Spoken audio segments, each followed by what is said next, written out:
Hi everyone, in this video I'll be showing you how to get Billy Avatar in Roblox. So it's guys back and you can get it for free.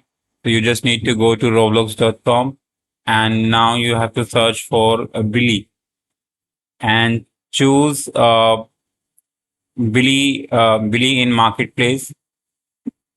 You can search same item in the app also. Now if you can see, there is a Billy and it is now completely free. You can use it. You can own this item. Just click on to get button and you will get easily. And yeah, that's how you can get it. And you can try other Billy items as well. But so guys, it was earlier deleted by the developer, but now it is free. And if you want to get head, can also get Billy head as well. It is also free of course. I already own this item and you can try this out and it looks amazing on Avatar piece.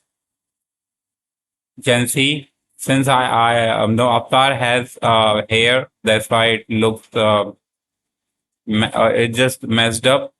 So you can try these two items and it will be amazing. Hope you like it. Thanks for watching. Bye bye. And if you are new on channel, don't forget to subscribe. Till then, bye bye.